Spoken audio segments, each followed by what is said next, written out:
자, 나중에 들어올 사람 나중에 들어오고 시작을 할까요? 그 제가 봄에 그 웹 3.0의 튜토리얼을 말씀을 드렸는데 오늘은 그거 그때 못한 얘기를 이어서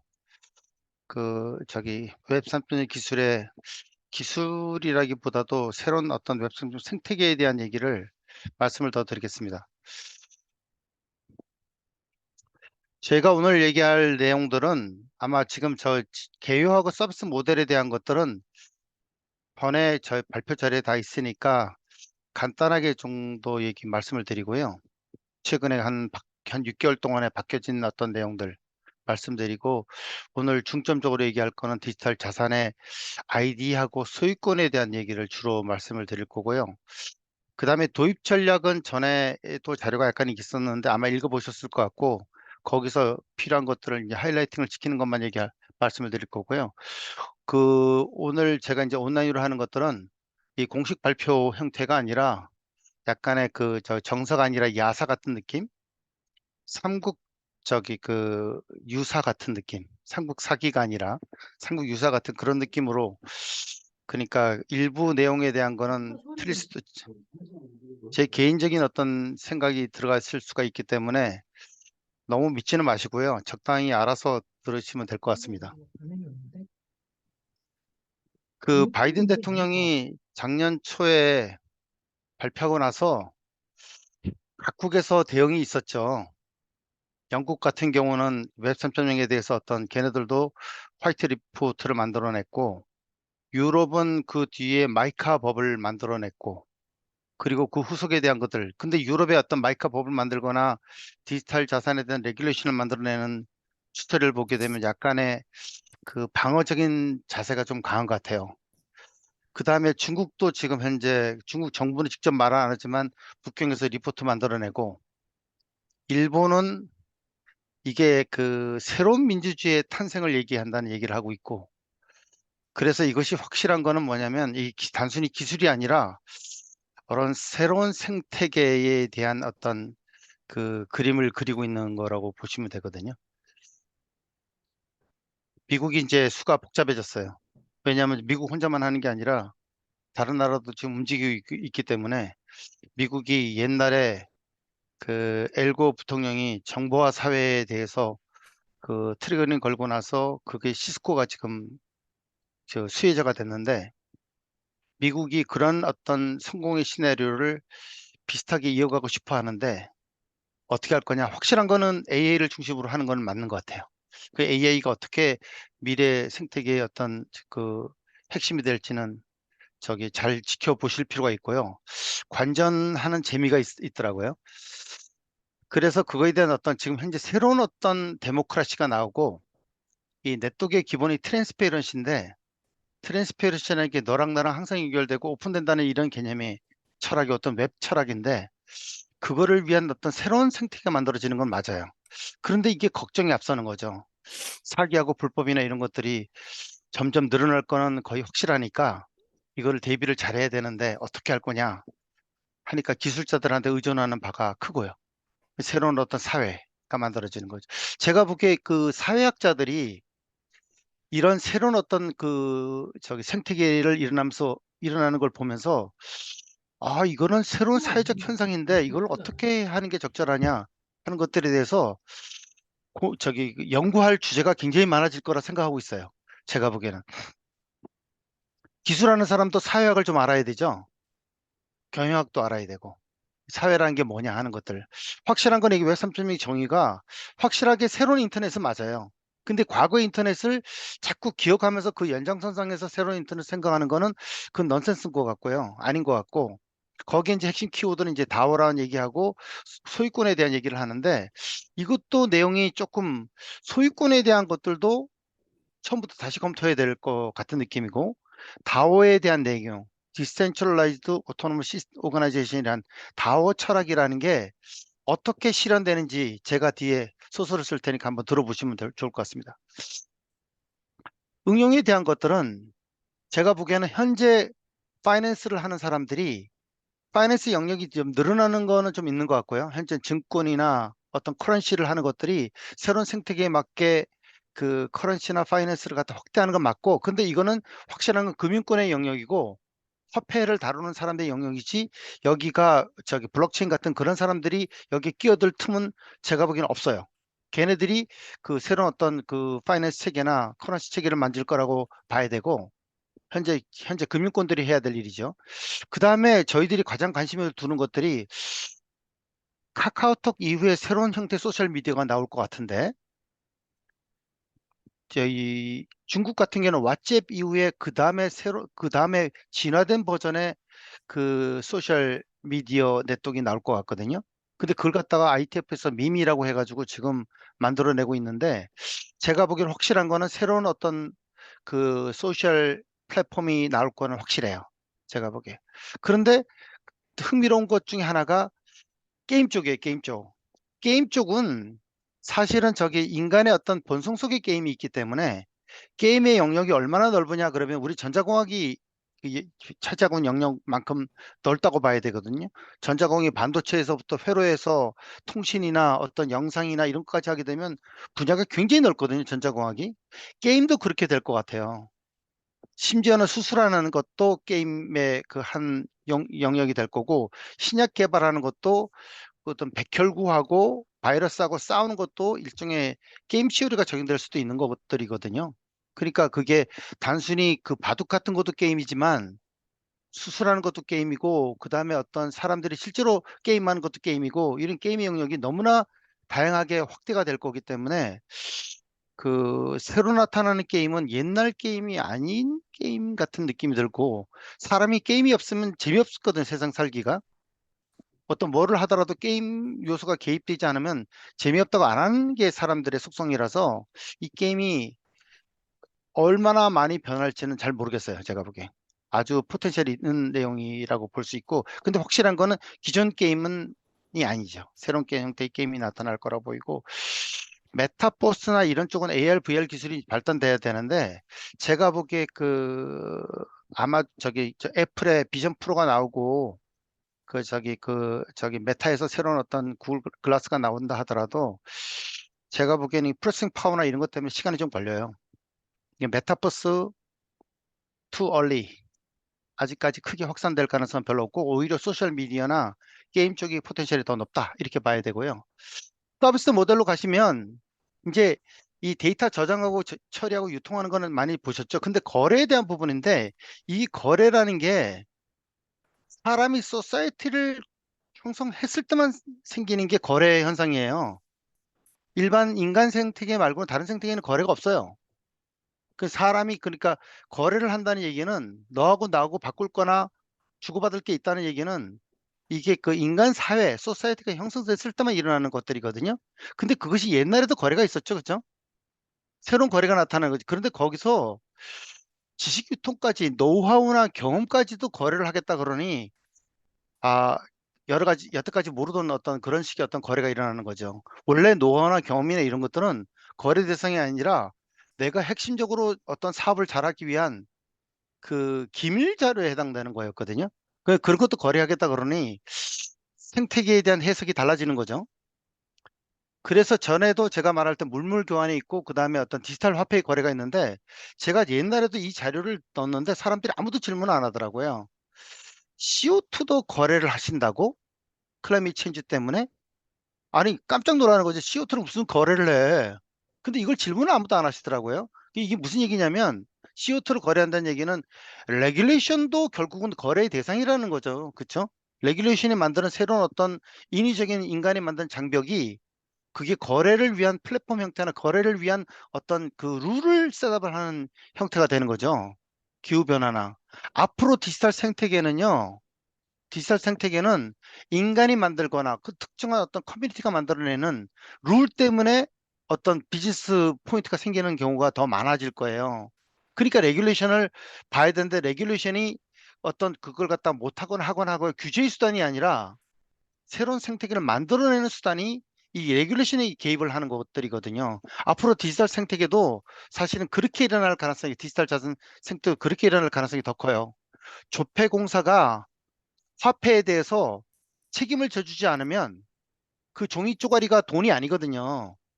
그걸 책임을 져주고 그거에 대해서는 거래 수단으로 해주는 어떤 개런티를 해줬기 때문에 종이 쪼가리나 이런 걸 주식이나 이런 걸 갖다가 교환의 수단으로 판단을 하는 거기 때문에 결국 그건 인간이 만든 인위적인 레귤레이션이 결국은 어떤 그 저기 거래 수단으로 만들어진다는 얘기이기 때문에 앞으로 새로운 어떤 디지털 자산의 생태계는 레귤레이션을 기반으로 거래가 이런 그것이 거래를 형성하기 위한 기본적인 리퀘어먼트 중에 하나가 된다. 이렇게 생각을 하셔야 돼요. 그다음에 디지털 자산을 결국은 꼬리표에 붙여야 된다는 거거든요. 사용권에 대한 걸 갖다 디클레어하지 않고 디지털 자산이 그 디지털 데이터가 자산이 되지 않는다는 거죠. 근데 디지털 자산은 이게 저장하는 수단이 없으면 결국은 그 디지털 자산을 활용을 못 해요, 사실은.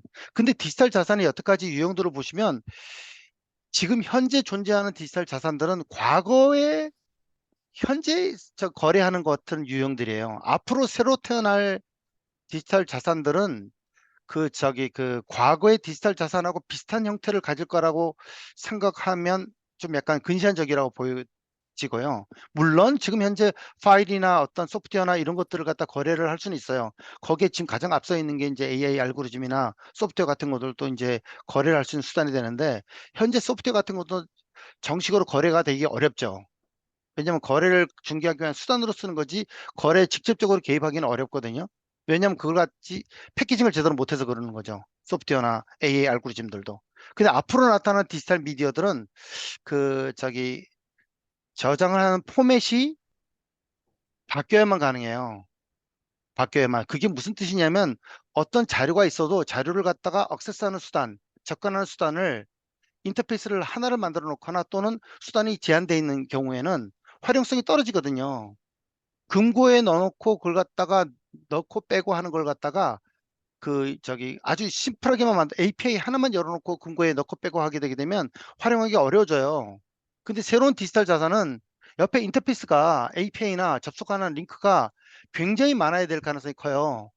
새로 태어나는 디지털 자산들은 그 자산을 쓰는 유형에 맞게 그 인터페이스가 굉장히 다양하게 일어날 가능성이 더 커요. 그러니까 그걸 갖다 제가 하이퍼링크 같은 거나 링크드 오픈 데이터, 이제 LOD라고 얘기를 하는데 그런 것들이 어떤 자산이랑 링크돼 있는지에 따라서 디지털 자산의 가치가 달라지거든요. 그러니까 옛날 디지털 자산하고 앞으로 태어날 디지털 자산의 유형들이 아마 많이 바뀌어질 것 같아요. 그래서 아마 새로운 디지털 자산을 갖다 만들어내는 사람들이 돈을 크게 벌 가능성이 있습니다.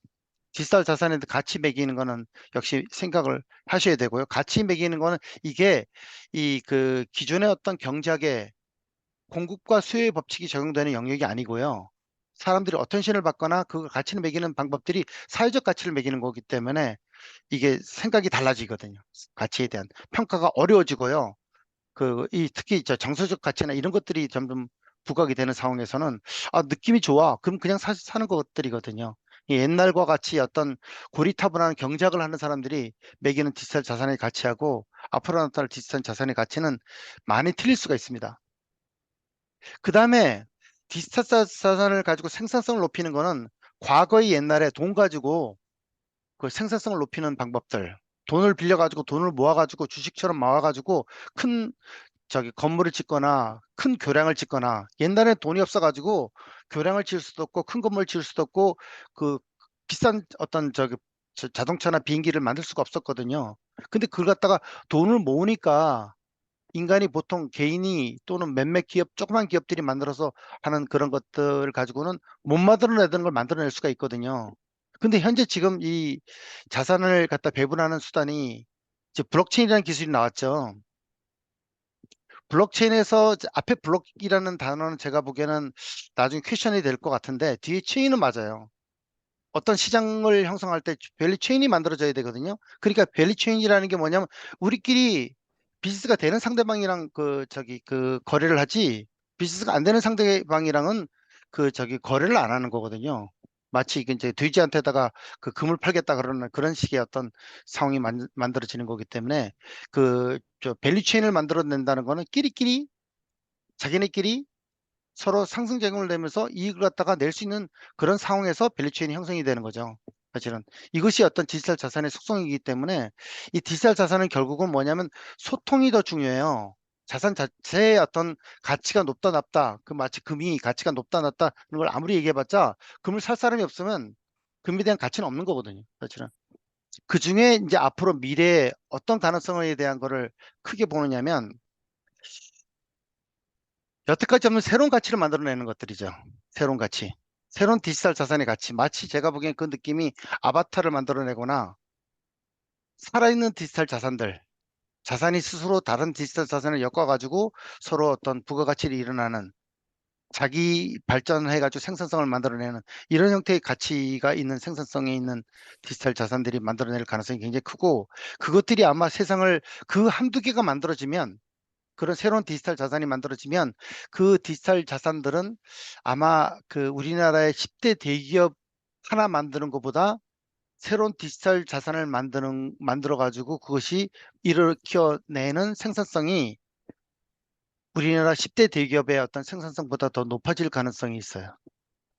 아마 그 시작이 제가 보기에는 게임에서 생각될 가능성이 크고 게임이 현대 전통적인 어떤 게임은 형태의 게임은 아니고 새로운 형태의 생산성이 나타날 가능성이 있는데 확실한 거는 이런 새로운 디지털 자산이 대기업보다도 가치가 더 커질 가능성이 있다 하는 거죠.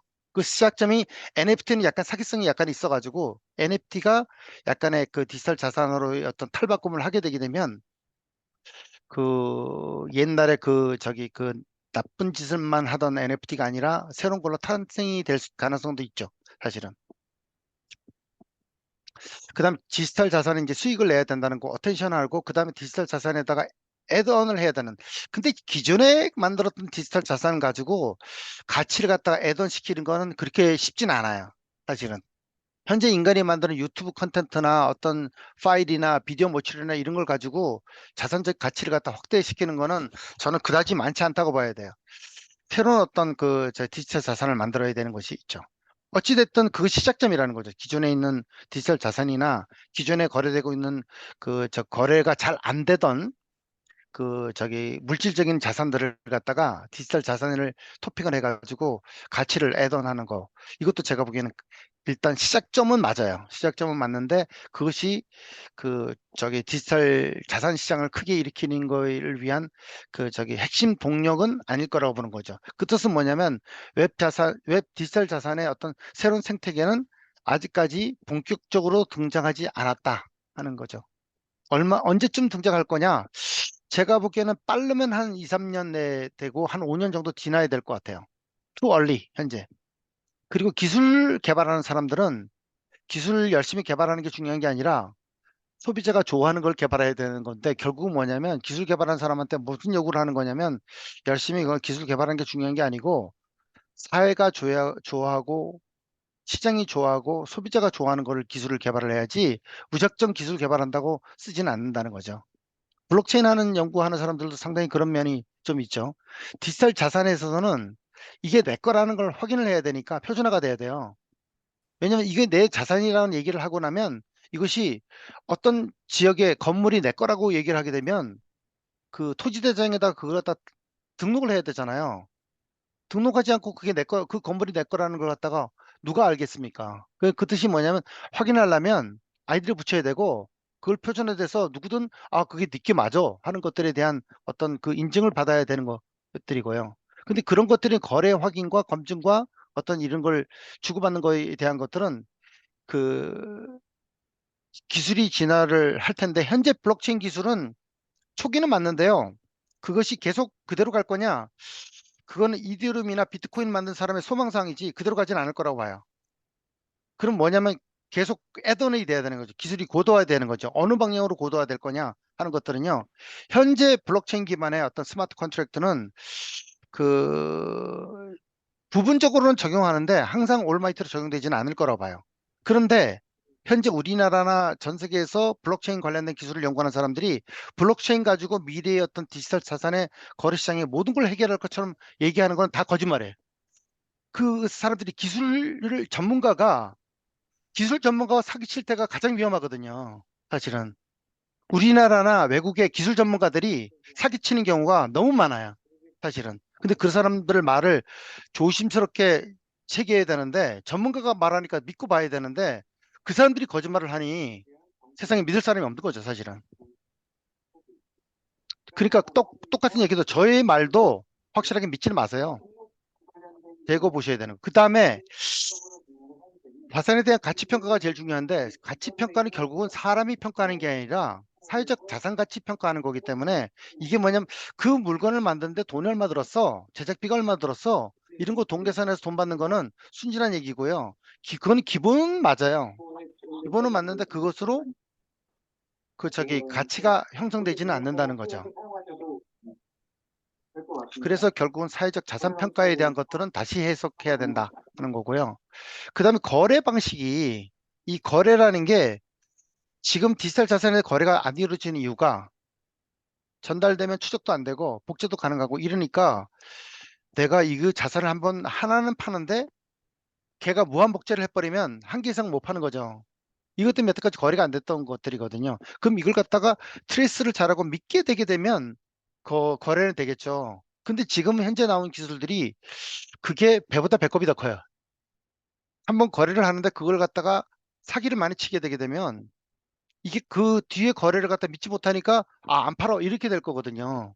근데 그거에 대한 부분을 해결해 줘야 된다는 거죠. 해결을. 어떻게 해결했냐? 현재는 야 무조건 추적해. 근데 추적하는 게 돈이 더 들어버리면 배보다 배꼽이 더 커지니까 거래가 안 이루어지는 거죠. 그 뜻은 뭐냐면 기술자들이 해결해야 되는데 기술로 완벽하게 해결되지는 않아요. 기술로 완벽하게 해결되지는 않고 결국 사회적으로 그걸 억셉트하는 레벨이 어디까지냐 하는 것들은 해봐야 되는 거죠. 이게 얼마나 어려우냐면 새로운 시장을 개발했는데 이 개발을 한 약이 어떤 암에 특효약이 되는지 안 되는지는 개발한 사람 모르거든요. 테스트 해봐야지. 새로운 디지털 자산을 거래하는 새로운 기술들이 개발됐을 때 그게 잘 될지 말 될지 하는 거는 테스트를 해봐야 돼요. 그래 그것이 딱 개발하면 무조건 잘 될 거야. 신약 개발하는 거나 똑같아요. 어떤 의사들이 환자를 치료하는 어떤 새로운 기법을 갖다가 테스트를 해보고 효과가 있는지는 해봐야 하는 거지. 그게 해보지 않고 그걸 갖다가 확인할 수는 없는 거고 처음부터 느낌은 있죠. 아 이거는 과거에 다른 사례를 보니까 될 거는 같아. 근데 그거 가지고 할 수는 없는 거거든요, 사실은. 근데 그거에 대한 믿음의 정도가 사실은 어느 정도의 레벨이냐에 따라서 트라이를 할지 말지 하는 것들이 일어나는 확실한 거는 사기나 불법 행위가 있는 것은 어쩔 수 없어요. 새로운 시장이 일어날 때 항상 사기나 불법 행위가 없이는 새로운 시장은 안 일어납니다. 지금 현재 그 저기 크립토 가지고 장난치고 NFT 가지고 장난치고 사이버 화폐 가지고 장난치고 하는 것들이 초기에 그 시장이 안 일어났으면 새로운 디지털 자산 시장이 안 생기죠, 사실은요. 그게 있어야 되거든요. 근데 그것이 메이저가 될 거냐? 메이저가 되지 않습니다. 현재 크립토 시장들 장난치던 것들 있죠? 그다음 NFT가 장난치는 것들 해결되지 않으면 그게 절대로 메이저 시장은 안 됩니다. 현재. 그런데 NFT 가지고 심으면 돈을 엄청나게 돈을 비싸게 팔았다 그런 거 다 페이크예요. 그거 그대로 믿으면 안 되는 거죠. 그다음에 이 프라이버시라는 단어는 뒤에서 말씀 더 드릴게요. 그래서 마지막에 가게 되면 이 트러스트라는 게 이게 모호한 용어죠. 모호한 용어. 가치평가. 이게 뭐냐면요. 끼리끼리 파는 거예요. 너랑 나랑 찍지를 못하면 너랑 거래 안 해. 이러는 거죠. 트러스트가. 그러니까 왜냐면 거래해놓고 나중에 뒤통수 칠 거라면 그 저기 거래 안 하는 게 낫죠. 그리고 이런 것들이 중국에서는 이걸 관시라고 부르죠. 관시. 믿지 못한 사람은 누가 거래하냐고. 믿지 못한 사람은 친구 관계도 안 맺잖아요. 사실은 그런 것들이죠. 결국은 생산자나 중개자나 판매자가 그 밸리체인 간에 어느 정도 트러스트 레벨이 형성이 안 되면 애초에 거래에 끼워주지 않는 거죠. 중개하는 것도 끼워주지 않고 생산자도 끼워주지 않아요. 이게 트러스트의 핵심이에요. 그러니까 그게 트러스트라는 거는 니하고 나하고 거래할 수 있는지 처음에는 못 믿으니까 못 믿으면 어떻게 해요? 돈이 많이 들어가요. 믿으면 돈이 적게 들어가요. 결국은 이거 돈으로 계산해야 되는 트러스트를 돈으로 바꿔야 되는 거죠. 그래서 디지털 자산에서 이게 그 크립토나 이런 데 장난치는 게 뭐냐면 현재의 가치가 중요한 게 아니라 미래 변동 가치가 이 자산 가치라는 게 들락날락 오르락 내리락 해야 이게 돈 버는 사람이 생기거든요. 오르락 내리락 변동이나 미래 가치가 없으면 아무도 거래 안 해요. 결국은 이 변동 가치나 미래 가치를 누가 어떻게 프로딕션 할 거냐. 이 생각이 다르니까 거래하는 거죠. 생각이 틀리면 거래가 많이 일어나고 생각이 비슷하면 거래가 안 일어납니다. 주식시장에서 그거 다 떨어질 거야. 아무도 안 사죠. 올라갈 거야. 아무도 안 사요. 사는 놈도 이상한 놈이고 팔려는 사람은 있지만 사는 사람이 없고요. 살려는 사람이 있는데 파는 사람이 없어요. 결국은 그것이 서로 생각이 충돌될 때 돈을 버는 거거든요. 거기에 이제 문제는 뭐냐면 이것이 지금은 사람들이 생각을 안 하지만 올라갈 거야, 내려갈 거야. 각자 나름의 개똥 철학 가지고 성견지명을 갖다가 얘기를 하죠. 그 맞거나 믿거나 말거나. 대부분 그걸 갖다 통법 가지고 재는 사람들이 그 한 3분의 1은 맞는 것 같고 3분의 1은 틀려요. 그러니까 너무 이렇게 그 성견지명을 가지고 예측하는 그런 주식 투자자들, 그걸 유도하는 사람들 너무 믿을 필요는 없고 결국 자기 책임 알아야 믿어야 된다는 거죠. 확실한 거는 새로운 밸류를 만들어내면 새로운 즐거움을 만들어내거나 새로운 어떤 그 사회적 호응을 만들어내거나 새로운 가치를 못 보던 가치를 새로 찾아내거나 이러면 확실하게 돈 버는 거 맞아요. 그러니까 여태까지 창고에 잠자던 어떤 새로운 어떤 자산들을 갖다가 다시 뒤져가지고 그거에 대해서 의미를 새로 부여하면 이게 돈 되는 세상이 벌어지는 거. 그렇죠. 스토리텔링을 잘하면 돈을 버는 세상이 벌어지는 거죠. 디지털 자산에다 의미를 부여하면 디지털 자산이 갑자기 좋아 보이죠. 이게 새로운 가치를 만들어내는 형태의 얘기고요. 결국은 문제, 확실한 거는 기술 개발하는 사람들은 데이터 분석이나 AI를 잘 처리하게 되면 확실하게 돈 벌 포인트는 보여요. 왜냐하면 그것들은 데이터가 앞으로 돈 되는 시장이거든요. 미래는 앞으로는 AI가 돈 되긴 하지만 AI보다 데이터가 돈이 되고요. 데이터에다가 AI를 토핑을 해가지고 가공을 잘하면 그게 데이터의 가치가 확 늘어나게 되는 거죠. 확실한 거는 미래를 갖다 그래서 옛날에 20년 전에는 정보화 시대라 그랬으면 지금 데이터화하고 AI 시대라고 봐야 돼요. 현재는. 앞으로도 그럴 거고. 근데 이것이 얼마나 오래 갈 거냐? 제가 보기에는 제가 죽고 나서도 데이터하고 AI 가지고 비슷한 것들이 계속 늘어날 거라고 봐야 돼요. 그 여기 지금 저기 제 강의를 듣는 사람들은 아마 살아생전에 자기가 돈 벌었다 그러면 데이터 가지고 위에 가공하는 AI 알고리즘을 가지고 돈을 버셨을 거고 그걸 갖다 코드로 못 맞추시면 그냥 열심히 노력했지만 돈을 못 벌었다 하는 식의 얘기를 할 수가 있을 것 같고요.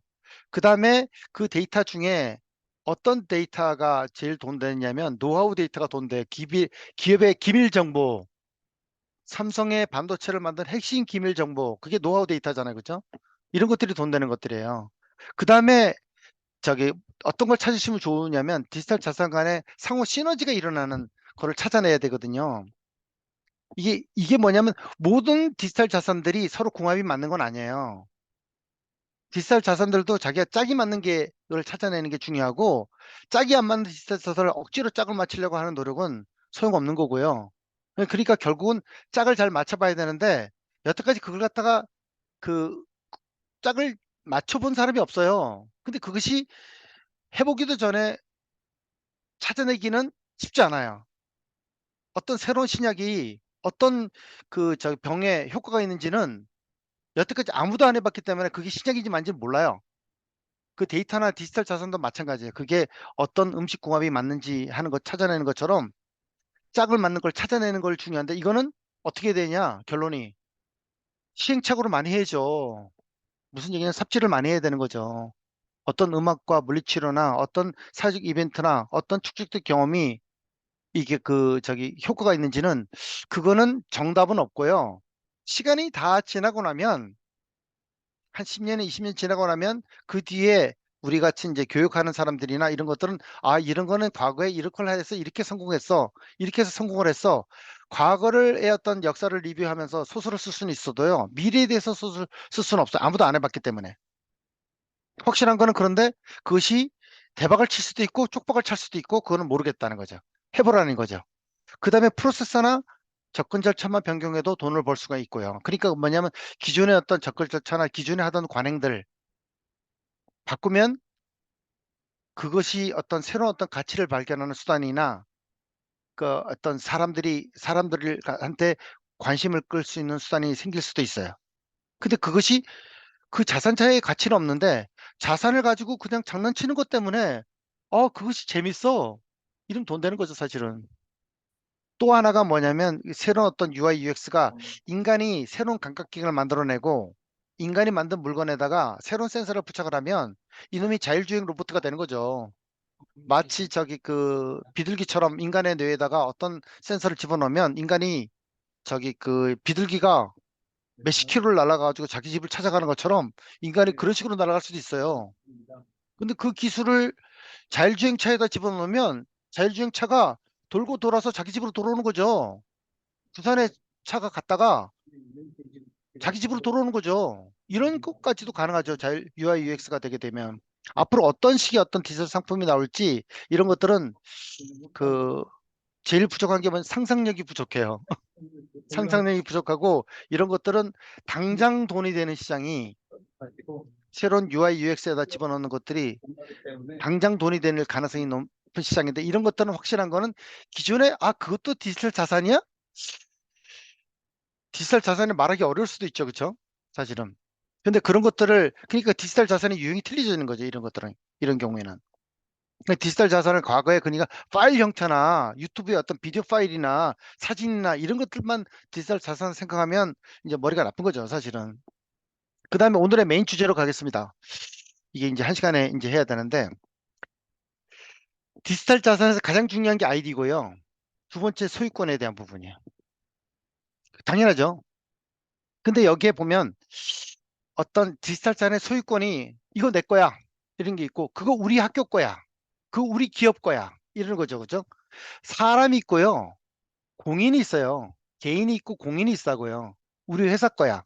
우리 커뮤니티 거야. 이런 것들이 이제 공인이 되는 거, 법인이 되는 거죠. 근데 걔네들이 아이디를 만들어내요.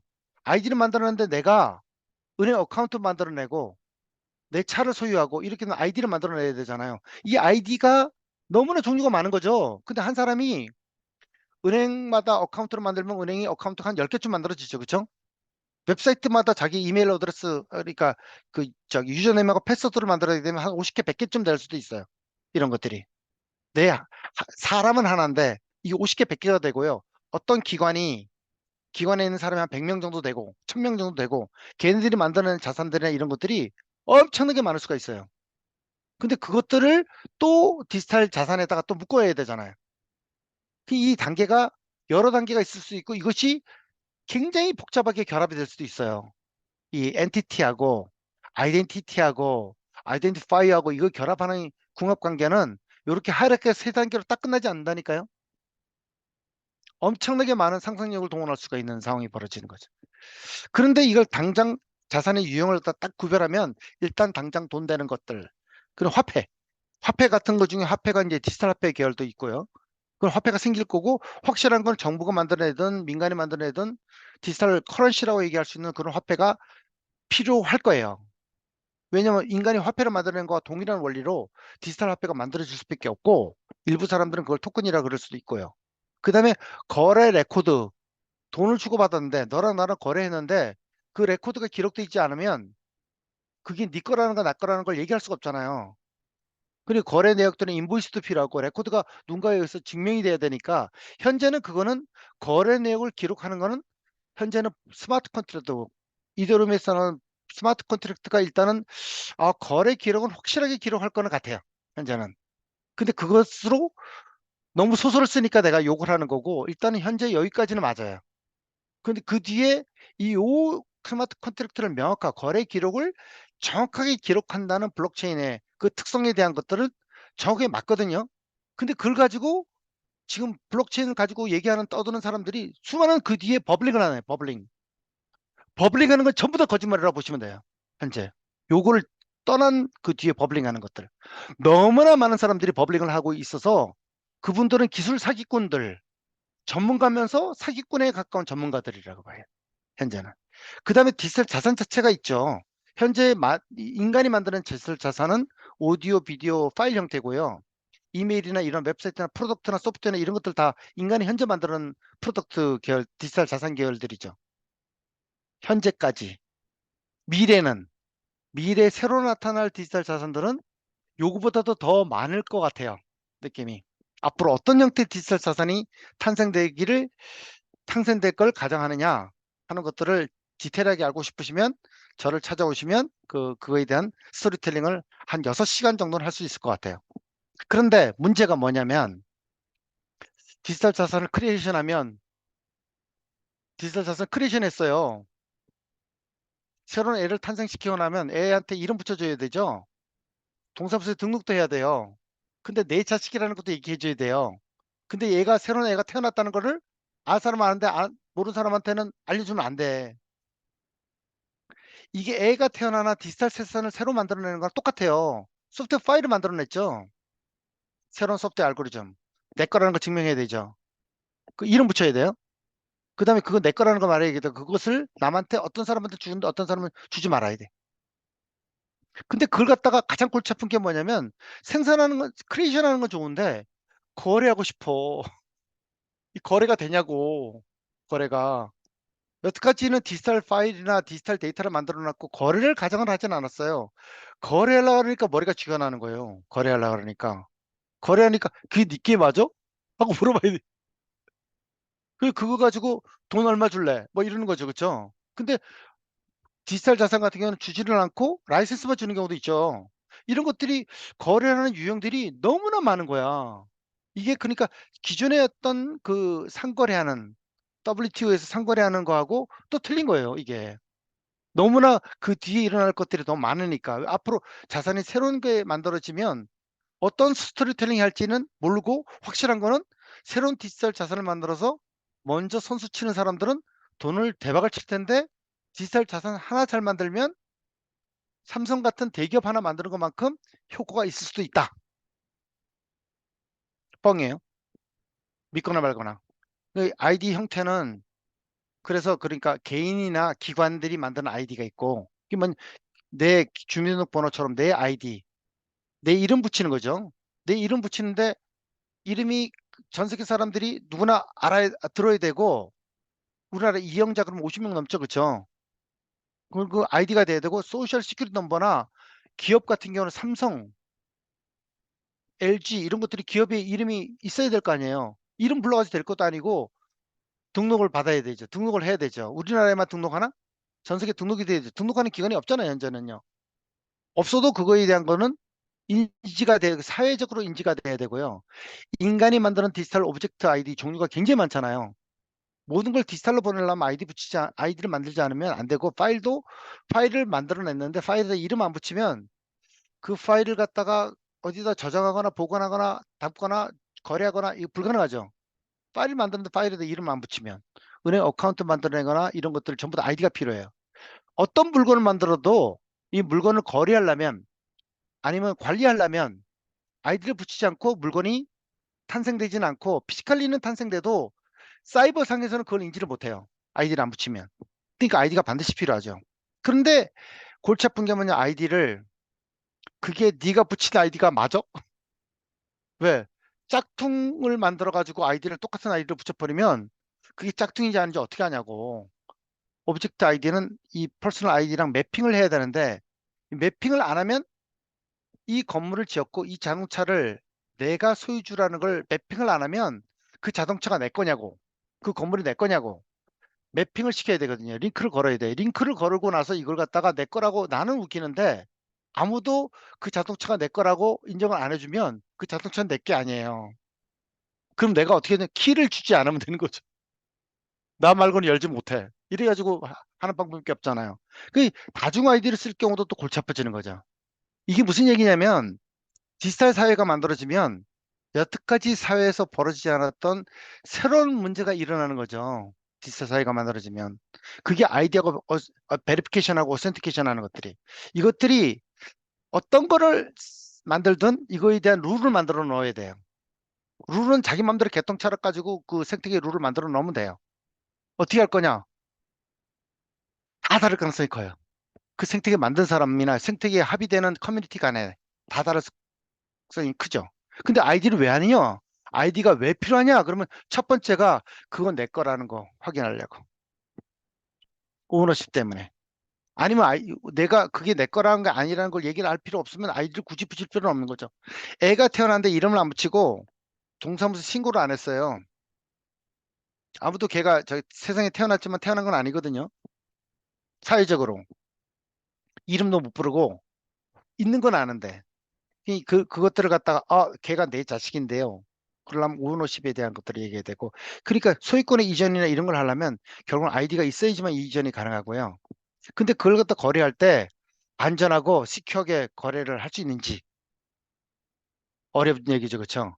근데 프라이버시에 대한 거는 결국 이게 야, 내가 너한테 몰래 자동차를 팔았어. 엄마 아빠 몰래 집에 있는 자동차를 남한테 팔아버렸어요. 그 프라이버시가 보호되느냐 이런 것도 있죠. 이 프라이버시는 이 반대의 얘기가 있어요. 나쁜 짓 하는 것도 프라이버시가 보호해줘야 되느냐 이런 것들이 문제가 생기는 거거든요. 이 사회적인 어떤 컨센서스가 있어야 이 프라이버시도 보호가 되는 거기 때문에 프라이버시는 무조건 지켜야 될 인간의 보편적인 권리가 아니고요. 사회적 합의사항이 선행돼야만 프라이버시가 보호가 됩니다. 이 프라이버시는 뭐냐면 무조건 프라이버시를 지켜야 되는 게 아니고요. 어떤 소사이티나 커뮤니티마다 어떤 정도의 범위까지 프라이버시를 보호해줘야 된다 하는 거에 대한 합의가 일어나야 합의의 어떤 소사원이 프라이버시예요. 그리고 사실은 어떤 사람들을 거래할 때 어떤 사람이랑 사귈 때 그 사람의 프라이버시 정보를 얼마나 알고 있느냐에 따라서 신뢰 관계가 트러스트 관계가 굉장히 높아져요. 부부 관계면 부부의 모든 상황들을 다 알면 완전히 프라이빗한 정보까지 다 아는 거죠. 그러니까 그 뜻이 뭐냐면 외부에 공개된 자료 말고 프라이버시 정보를 얼마나 깊이 아느냐에 따라서 트러스트 레벨이 틀려져요. 사실은 어떤 커뮤니티마다 빌드업할 때 프라이버시 정보를 어느 정도를 갖다가 서로 그 커뮤니티 내에서 다 알고 있느냐, 그 가족들 간에 기업들 간에 회사 간에 그 레벨에 따라서 그 사람의 프라이버시 정보가 그 트러스트 레벨이 틀려져요. 이 프라이버시가 사실은 그 무조건 지켜야 될 것이 아니라 사실은 거래를 할 때 이게 신뢰의 어떤 그 지표 중에 하나라는 건 확실하거든요. 근데 프라이버시에 대해서 해석하는 것들이 굉장히 다른 관점에서 해석을 할 가능성이 굉장히 높다 하는 거죠. 프라이버시를 무조건 지켜야 될 영구불변의 어떤 인간의 기본이 보편적인 권리다. 이렇게 얘기하시면 착각하시는 거라는 거예요. 잘못 생각하시는 거라는 거죠. 그 다음에 이 가장 골치 아픈 게 이게 뭐냐면 아이디하고 어떤 나한테 이름 붙이는 거나 그 다음 내가 이메일 어드레스 만들어낸 거나 은행 어카운트 만들어내는 전부 다 아이디가 필요하죠. 이 아이디하고 디지털 자산 어떤 저기 물건을 만들어내면 이게 내 거라는 걸 하려면 이 링크 관계가 만들어져야 이 내 거가 형성이 돼요. 이 링크가 끊어지면 물건은 있는데 파일은 있고 디지털 자산이 있는데 이게 내 거라는 게 형성이 안 되고 무주공산이 돼 버려요. 링크가 형성이 안 되면. 근데 그 중에 키는 뭐냐면 이 아이디를 너한테 알려줄까 말까. 이걸 갖다가 키가 있으면 키가 이 디지털 자산을 너한테 넘기려고 그러는데 키가 넘어가야 넘어가는 거죠. 키가 안 넘어가면 안 넘어가는 거죠.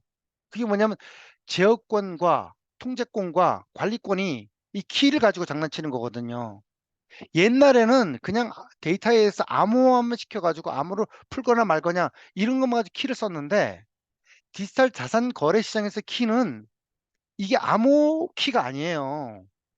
키가 암호 키만 쓰는 키가 아니라고요. 그러니까 이게 키가 분명히 옛날에 프라이빗 키하고 퍼블릭 키하고 PKI 가지고 하긴 하는데 디지털 자산 거래 시장에서 키는 이게 얘기가 다른데?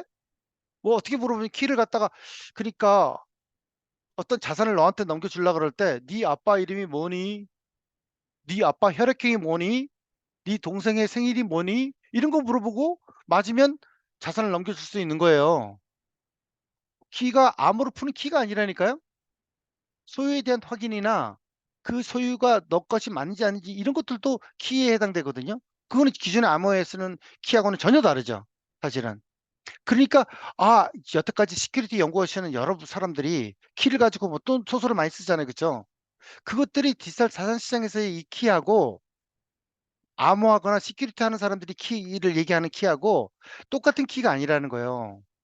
지금 생태계 차원에서의 키가 필요한 거거든요. 네 아이디가 맞니? 네가 왜 페이크한 가명을 쓰니? 이런 것들이죠. 디지털 자산도 마찬가지고. 근데 이거에 대해서 거버넌스 체계가 새로 빌드업이 돼야 되는 거지. 이 뜻이 뭐냐면 생태계가 다르다는 얘기예요, 전혀. 근데 기존에 암호하는 사람이 시큐리티 하는 사람들은 사이버 크런치에 어떤 시큐리티 건다 그래가지고 난리치는데 그것들이 언더스탠딩이 틀린 거예요. 그게 틀린데 그걸 갖다가 똑같은 잣대를 가지고 계속 거기다 들이밀라 그러니까 이게 맞냐 안 맞냐 그러는 거지. 그러니까 머리가 나쁜 거예요. 그게. 그러니까 결국 아이디 베리피케이션과 서티피케이션 하는 것들이 사실은 물론 사기하고 불법 행위를 기본적으로 차단하는 건 맞아요. Not enough. 이 관계를 새로 고민을 해야 된다 하는 거죠. 그 다음에 또 하나의 어떤 큰 이슈가 뭐냐면 아이디가요, 이름을 안 알려주거나 이메일 어드레스를 주지 않으면 나한테 아무로 너랑 나랑 데이터를 주고받거나 돈을 주고받거나 하지를 못해요. 연락이 안 돼요. 소셜 네트워크 형성이 안 되죠. 외부에 공개를 안 하면. 그리고 누구한테 번호를 딴다 한다. 번호 없으면 그 사람이 연결이 안 되는 거죠. 이 퍼블릭 아이디는 기존에 사용하는 사람 너한테는 주는데 너한테는 안 줘. 이게 퍼블릭 아이디가 쓰잖아요, 사실은.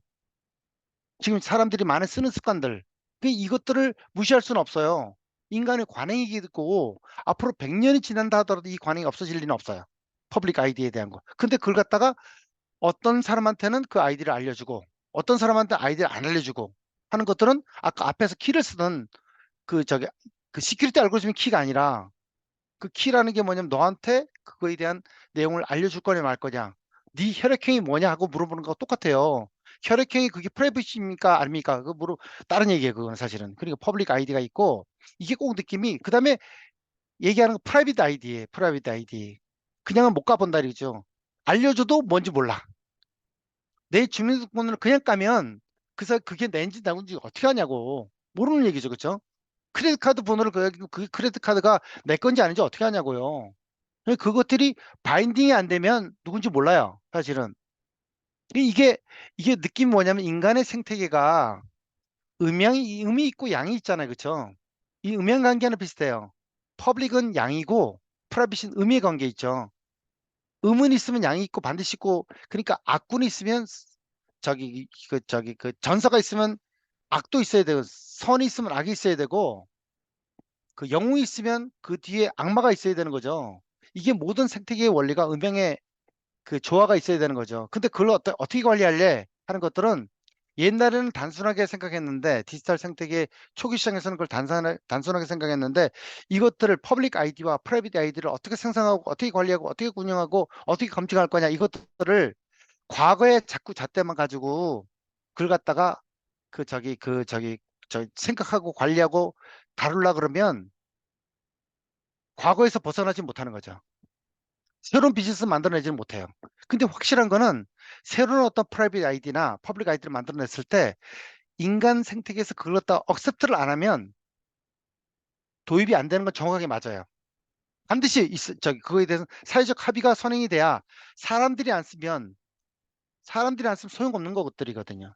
그러니까 DID를 아무리 프라이빗 아이디를 만들었다 하더라도 그게 사람들이 억셉트를 하면 오케이가 되는데 억셉트 안 하면 그건 one of them 솔루션일 뿐이에요. 그러니까 이게 이렇게 되니까 뭐가 어려워지냐면 야 그러니까 디지털 사회가 만들어지면 그놈의 생태계가 도대체 어떻게 되는 생태계냐고 물어보는 거죠. 쉽지 않죠, 그죠? 그래서 제가 이런 생태계 얘기할 때 그 저기 뭐야 하루 종일 얘기해도 그 이거에 대해서 스토리텔링 할 수 있다 이런 거죠. 프라이빗 아이디, 퍼블릭 아이디, 음양 관계. 그래서 음양 오행설 아시죠, 그죠? 음양이 있고 오행이라는 거 있죠. 모든 데이터가 짝이 맞아야 되는데 그게 짝이 항상 맞느냐 안 맞다는 거거든요. 짝이. 음양 오행설이라면 5가지 유형의 데이터들이 서로 끼리끼리 짝이 맞지 서로 다른 데이터 종류를 아무리 맞추려고 해도 안 맞춰진다는 거죠. 오행의 원리에 의하면 저기 주역으로 가면 안 되고 그 다음에 결국 결론이 뭐냐면 아이디를 만들고 나면 아이디를 이건 내 거라고 바인딩을 해야 되죠. 왜? 오너십 때문에 바인딩 하는 거죠. 처음에. 그거 내 거야. 그 내가 만들어낸 물건이야. 내 자식이야. 이런 거 되게 되죠. 근데 그걸 유니크하게 할 거냐? 그 자산을 내 아들의 이름을 하나로 붙이는 게 아니라 여러 개 붙일 수도 있죠. 사람한테 부를 때마다 얘 이름이 뭐요? 이름이 한 10개쯤 돼. 자산 만들어 놓고 자산의 아이디가 여러 개 있을 수도 있잖아요. 꼭 한 개일 필요는 없죠. 그렇죠? 근데 그 하나의 아이디 가지고 여러 개 소유할 수도 있고 이런 것들이 어떻게 될지 굉장히 복잡해지겠죠. 그렇죠? 근데 그걸 갖다 거래하려 그러니까 PKI가 퍼블릭 키하고 프라이빗 키가 있죠. 내 키는 절대로 알려줄 수가 없어. 알려주면 너가 내 집에 들어와서 모든 거 다 털어갈 수 있거든. 프라이빗 키를 알아보면. 그 프라이빗 키는 어떤 놈이 예고해도 안 알려줘. 나만 알려. 내 마누라한테도 안 알려줘. 뭐 이러는 거죠. 근데 퍼블릭 키는 안 알려주면 걔가 물건을 못 가져가거든. 퍼블릭 키를 반드시 알려줘야 되죠. 그런데 내가 거래하는 상대방한테만 알려줘야 되죠. 모든 사람한테 공개해버리면 누구나 다 가져가죠. 그럼 그럴 때는 퍼블릭 키는 그 공개된 퍼블릭 키는 퍼블릭 키가 아니죠. 모든 사람이 다 아니까. 그리고 그 거래가 받아가는 사람이만 알아야 되죠. 그쵸? 넘길 때. PKA를 써야 되죠. 근데 받고 나면 그 사람이 아, 남한테 물건을 받고 나면 자기 프라이빗 키로 바꿔쳐야 돼요. 바꿔치지 않으면 또 누구한테 털리죠. 사실은. 이 PKA가 기본인데 이 디지털 자산을 많이 팔라 그러면 이 PKA를 언제까지 계속 적용할 거냐고. 그러니까 자산을 팔다가 키 붙이다가 볼일 다 보는 거죠. 자산은 가격이 100원인데 키를 갖다 제어하는데 한 100원이나 200원 돼버리면 자산 가격이 100원짜리 자산 가격이 200원, 300원에 팔리는 거죠. 그럼 누가 그걸 사겠습니까? 그러니까 이게 키를 안 넣을 수도 없고 넣자 그러니 배보다 배꼽이 더 커지고 그러면 어떤 때는 야씨 그냥 써. 키 안 달고 그냥 써. 그러면 누가 훔쳐가면 어떻게 하냐? 할 수 없어. 이렇게 될 수도 있는 거죠. 이것들에 대한 생태계가 현재 나와 있는 어떤 시큐리티 알고리즘이나 키 관리하는 메커니즘, 아까 앞에 키 얘기하는 것들 있죠. 그것들에 대해 비용 계산을 다시 해야 되고, 비용 계산이 사람들이 억셉터블한 레벨까지 되면 그것이 시장에 나오는 거고, 억셉터블하지 않으면 시장에 안 나온다는 거죠. 확실한 거는 현재 나와 있는 기술적인 솔루션들은 사회가 그 키에 대해서 야 털릴지도 모르는데 그 키를 관리한다고? 키에 대한 신뢰가 없으니까. 왜냐하면 저 열쇠 따는 사람들이 항상 문을 열 수 있는 그런 열쇠 키라면 그건 키를 나만 몇몇 사람한테는 보호하지만 진짜로 그 털나는 놈한테는 그 키가 소용없는 거죠. 그러니까 안 되는 거죠. 사실은. 그러니까 이거에 대한 것들은 복합적으로 고민을 해야 될 게 너무 많은 거예요. 아이디어고 키 관리하는 것들은. 그 다음에 그래서 생태계가 첫 번째 제가 뭐라는 게 뭐냐면 앞으로 생태계가 만들어지면 트러스트 등급 가지고 거래가 일어날 거라고 보는 거예요. 첫 번째는 뭐냐면 신뢰가 없으면 너랑은 거래 안 해. 너가 아무리 이메일 어드레스나 이런 것들이 검증된 것들이 있다 하더라도 너랑은 안 해. 너한테는 아이디 발급 안 해줘. 이러는 거죠. 이게 뭐냐면 앞으로 퍼블릭하고 프라이빗으로 나누는 게 아니라 트러스트 등급에 따라 끼리끼리 거래하는 밸류체인이나 생태계의 그 어떤 가 따로따로 만들어진다는 거죠. 모든 전 세계 누구한테나 팔 수 있는 어떤 디지털 자산을 만들 거야. 이거는 꿈 같은 얘기예요. 그런 것들은 그 저기 공익적인 자료들 여태까지 그러니까 누구나 그 많이 알면 알수록 도움이 되는 그런 자료들이야 그 퍼블릭하게 오픈하는 거죠. 완전히. 그런 것들은 사실은 아이디를 붙여놓지만 그거에 대해서 관리는 못하는 거죠. 여태까지 그래왔죠 지금 이제 교육용 자료나 어떤 과학기술적인 자료나 이런 것들은 그런 식으로 완전히 아이디는 붙여놓지만 모든 사람한테 무료 공개. 왜냐면 그게 기술적으로 무료 공개할 수밖에 없는 이유가 관리할 방법이 없으니까 무료 공개하는 거예요. 근데 앞으로 점점 그게 디지털 자산이 가치가 있거나 돈이 되거나 그걸 가지고 뭔가 제어를 함으로써 뭔가 밸류를 갖다 창조를 할 수 있는 거라면 그 끼리끼리 모인다는 거죠. 그러니까 앞으로 첫 번째가 뭐냐면 신뢰가 없으면 아무리 자기가 그쪽 생태계에서 물건 팔고 싶어도 물건 취급 안 함 그러는 거죠. 그 신뢰 있는 사람을 통해 가지고 물건을 팔아야 되지. 그럼 그 사람은 신뢰 있는 사람한테 커미션 줘야죠. 나는 신뢰가 없기 때문에 그 시장에 진출을 못 하거든. 그 신뢰 있는 사람을 통해서 팔 수밖에 없어요. 결국 신뢰가 그 생태계의 배려 역할을 한다는 거죠. 배려, 배려 역할. 그러니까 트러스트가 앞으로 그렇게 될 거. 그러니까 뭐냐면 너가 한 번이라도 교통 위반을 하면 너는 은행 어카운트도 못 만들어. 그러니까 내가 아니 내 은행 어카운트가 취소될까 봐 교통 신호 위반을 하면 안 되는 거야. 음주운전을 하면 안 되는 거지. 음주운전을 했으면 은행 어카운트 기존에 있던 은행 어카운트까지 다 말소가 되고 신규 발급 불가능하고 너의 그 전화번호를 새로 휴대폰을 딸라 그러려면 당신은 휴대폰 발급을 거절해 주는 거야. 왜? 당신 음주운전 했잖아. 음주운전 하지 말았었어야지. 음주운전 해놓고 지금 휴대폰을 갖다 새로 개통하겠다고 안 해주는 거죠. 이게 무슨 얘기냐면 사람이 있는데 감옥에 가는 거랑 동일한 효과가 벌어지는 거죠. 트러스트가. 그리고 어떤 공인기관도 자기가 마음대로 트러스트 레벨을 갖다 디클레어 할 수 없다는 거죠. 어떤 그 공인기관이 믿을 만한 게 어딨냐 이거죠.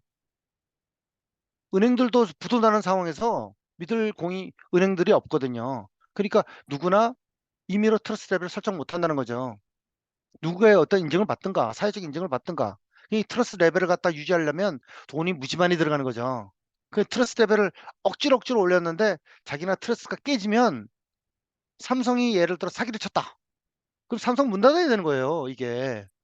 그런 식으로 트러스트 레벨을 어기는 게 비용 계산을 해야 되는 거예요. 트러스트 레벨을 어기면 내가 얼마나 많은 손해를 보는지 이것이 앞으로 해야 될 일이고 그 트러스트 레벨의 아이디를 새로 발급을 받았는데 그 트러스트 레벨 아이디를 자기가 나쁜 짓을 하면 이 아이디가 트러스트가 있는 아이디가 떨어지잖아요. 떨어지면 못하는 게 너무 많은 거야. 할 수 있는 게 은행도 개통이 안 되고 전화번호도 새로 발급 못하고 이메일도 새로 만들지 못하고 아무것도 못하면 결국 저기 디지털 생태계에서 따돌림 당하는 거죠. 이게 앞으로 제일 중요하다는 거죠. 근데 그걸 누가 할 거니? 규직기구가 규직기구가 어떻게 그걸 해요?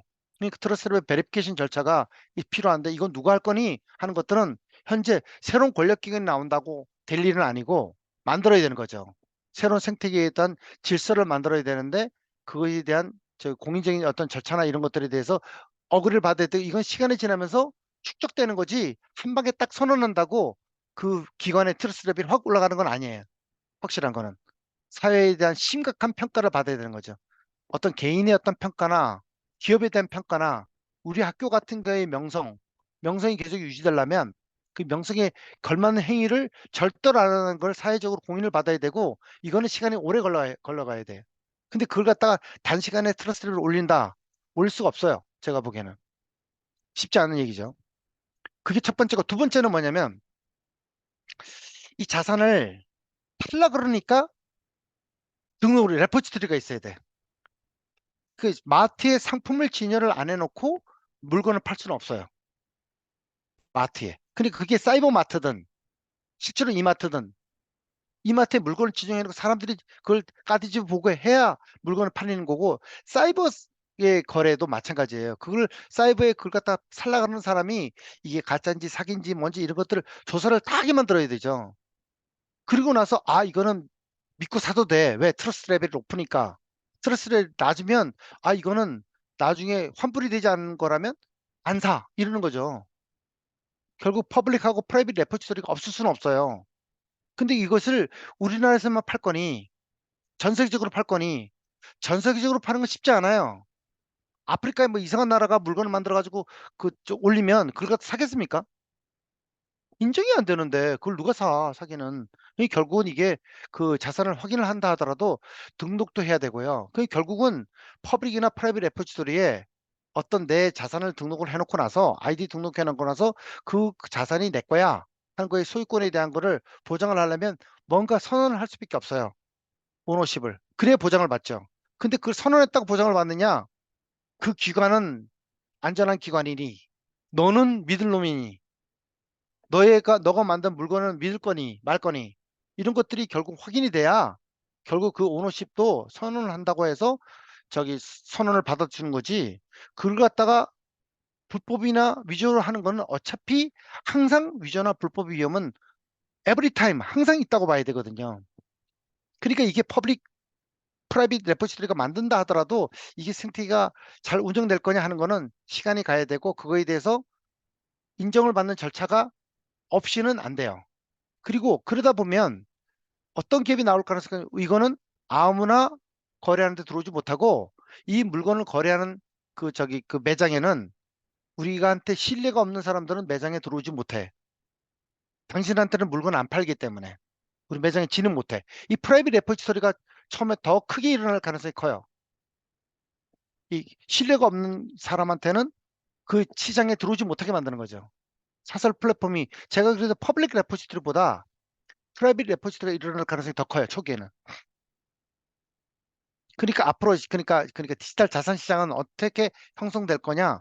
퍼블릭을 대상으로 디지털 자산을 직접 파는 시장이 초기에 형성되기를 기대는 하겠지만 그렇게 될 가능성은 별로 없고 제가 보기엔 프라이빗한 레포지토리에서 믿을 만한 사람들끼리만 사설 디지털 자산 거래 시장이 형성될 가능성이 크고 그 다음에 거기라 하더라도 거기서 마약이나 어떤 그 불법 행위를 하는 거는 고인기관이 우리가 감시하겠다.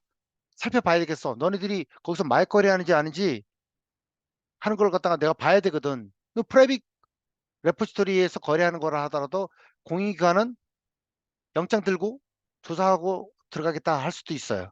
사실은. 그러니까 이게 기분 좀 나쁘죠. 공인기관이 그 모니터링 하겠다 그러면 사실은. 근데 글로벌 도면에서는 퍼블릭 레포지토리를 할 수밖에 없는데 어떤 국가가 그 디지털 거래 시장을 모니터링 할 거냐고. 아, 중국에서 거래하는 걸 미국에 모니터링 한다고. 미국에서 거래하는 걸 중국이나 러시아가 모니터링 한다고. 누가? 이거 안 되는 얘기거든요.